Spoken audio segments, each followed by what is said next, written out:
Hello, hello, j'espère que vous allez très bien et que votre journée se déroule également très bien.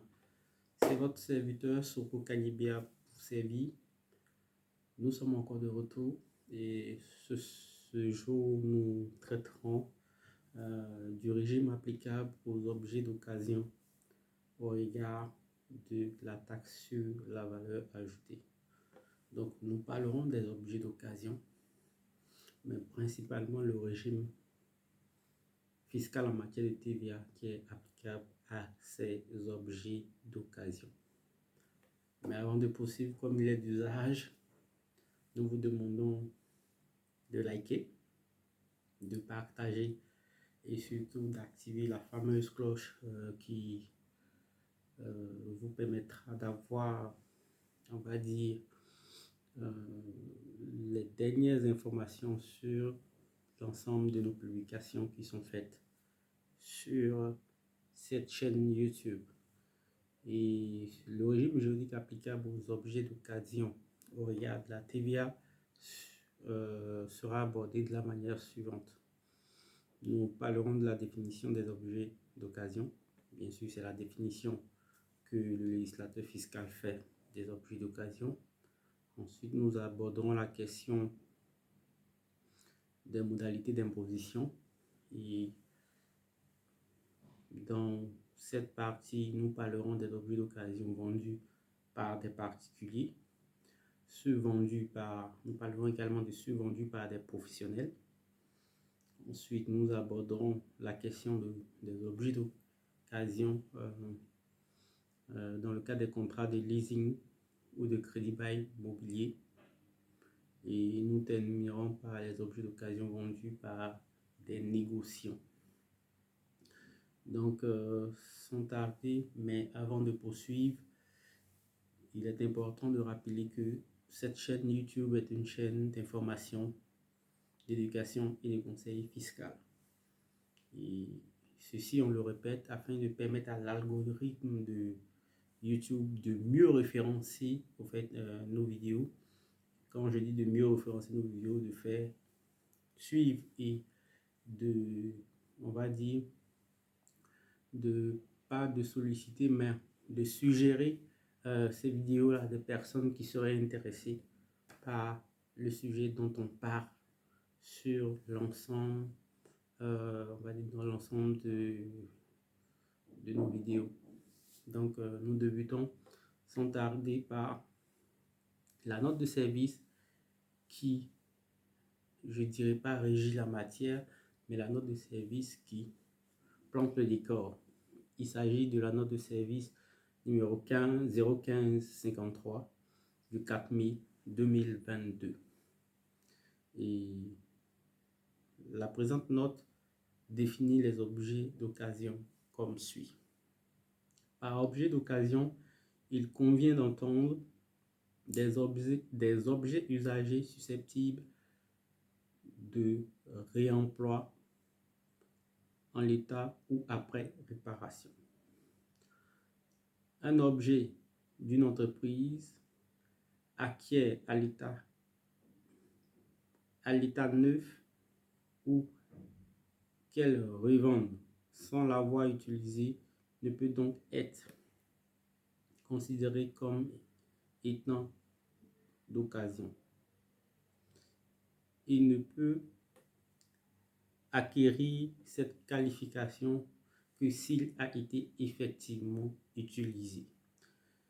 Les objets usagés peuvent subir une réparation dès lors que celle-ci aboutit, la réparation bien sûr, à une simple remise en l'état.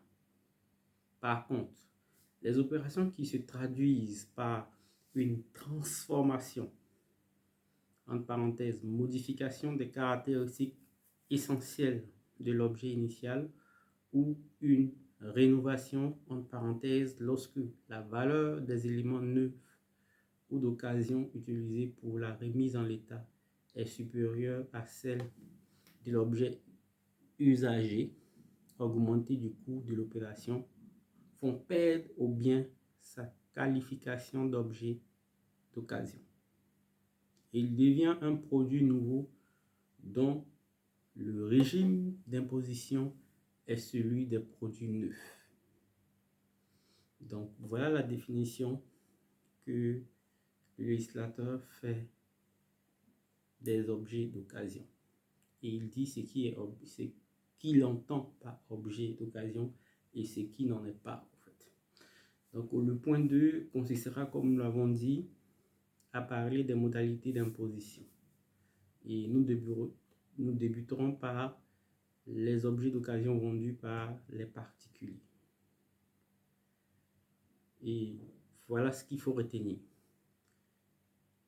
Les ventes d'objets d'occasion effectuées par des particuliers sont hors du champ d'application de la TVA. Il s'agit de la vente réalisée par des non-professionnels. Après avoir traité de cette question, nous abordons la question des objets d'occasion vendus par des professionnels. Le régime applicable aux opérations réalisées par des professionnels varie selon que les biens d'occasion concernés ont ouvert droit à déduction de la TVA ou non. Et là, nous aborderons les deux questions qui ont été posées à la fin de cette phrase. Bien ayant ouvert droit à déduction totale ou partielle de la TVA. Qu'est-ce qu'il faut retenir?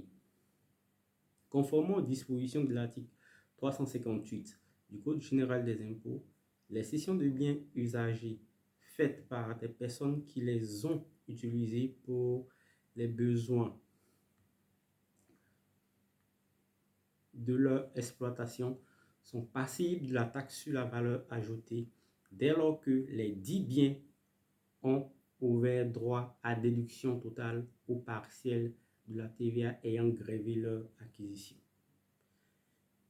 Il est rappelé que lorsque les biens vendus ont donné lieu à déduction de la TVA lors de leur acquisition, une régularisation devrait être effectuée conformément aux dispositions de l'article 375-2 du Code général des impôts. Ainsi, lorsqu'il s'agit d'un bien non soumis à amortissement, la TVA déduite lors de son acquisition devrait être reversée. En revanche, pour le bien amortissable, les redevables devront reverser une fraction de la taxe sur la valeur ajoutée calculée au prorata du temps d'amortissement restant à courir. Qu'en est-il des biens n'ayant pas ouvert droit à déduction totale ou partielle? Les cessions de cette catégorie de biens sont exonérées de la TVA. Ici, il n'y a pas de commentaire à faire, c'est clair et net. Nous abordons le troisième point relatif aux modalités d'application, qui n'est autre que celui des contrats de leasing ou de crédit bail. Ces contrats s'analysent en des locations assorties pour le preneur d'une simple faculté d'achat moyennant un prix convenu au terme du contrat. Pour les loyers perçus dans le cadre de ces opérations, la taxe est exigible selon les règles prévues par les prestations de services. Lorsqu'en fin de contrat, l'option d'achat est levée par le preneur, la cession opérée suit le régime des ventes de biens d'occasion par les négociants. L'assiette de la taxe est constituée par le solde résultant de la différence entre le prix convenu et les loyers déjà perçus. Donc, pour ce qui est des leasing ou des contrats de crédit bail mobilier, voilà l'essentiel de ce qu'il faut retenir concernant les objets d'occasion.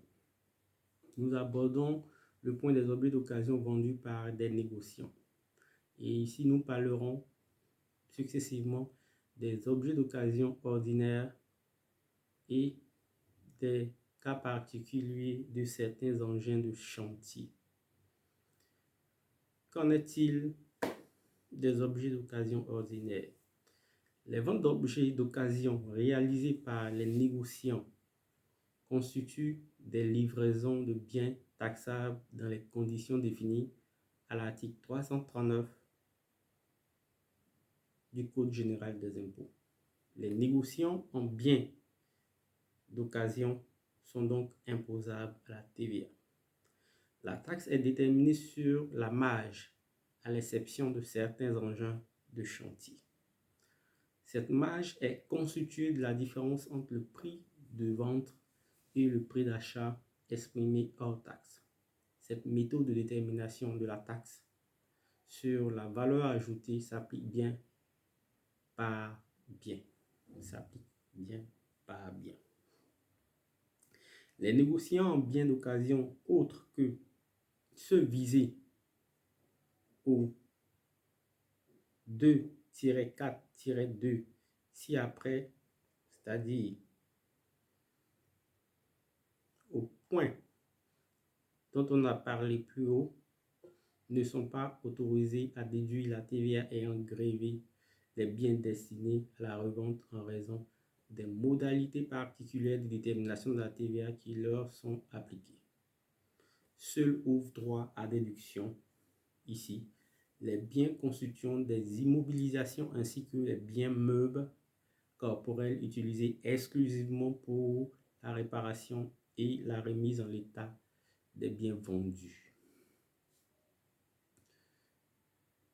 Donc, voilà ce qu'il faut retenir. Pour le cas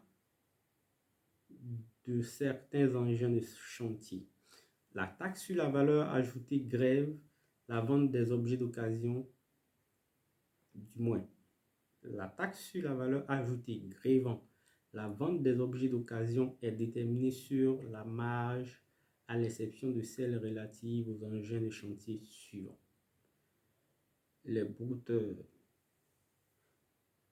désolé, on est tellement habitué. Les brouteurs, ce sont les bulldozers. Les brouteurs, bien, chargeurs sur pneus et les brouteurs sur chenille, chargeuse sur chenille. On apprend, hein? Regarde. Les autres pelles mécaniques, excavateur, chargeuse, pelleteuse, tractopelle, les chargeuses et les chargeuses pelles à chargement frontal, les niveleuses, les compacteuses et rouleuses compresseurs, les grues, camions grues, les tontereaux articulés, camions articulés. En ce qui concerne les opérations de vente ou achat portant sur les engins, les règles de détermination de la TVA et celles relatives à la déduction sont celles du droit commun. Donc, voilà ce qu'il faut retenir concernant le cas particulier de certains engins de chantier. Et pour rappel, la TVA grèvant la vente des objets d'occasion est déterminée sur la marge à l'exception des engins que nous venons ici de citer. Donc, voilà ce qu'il faut retenir concernant le régime applicable aux objets d'occasion au regard de la taxe sur la valeur ajoutée. Cette question, elle est importante parce que vous constatez qu'il y a énormément de chantiers sur le territoire ivoirien. Donc, énormément d'entreprises, nombreuses sont les entreprises qui sont confrontées à cette question. Je pense que cette note vous permettra de mieux comprendre comment est-ce que vous devez gérer ces cas spécifiques Si vous avez des questions assez poussées, nous sommes disponibles et disposés à pouvoir approfondir, on va dire, les différents points qui ont été abordés dans cette note de service. Merci à vous de nous avoir suivis et n'oubliez surtout pas qu'on ne se nourrit que par le partage. Donc, à la fin de cette vidéo, je suis convaincu que vous partagerez. Merci et puis à la prochaine vidéo.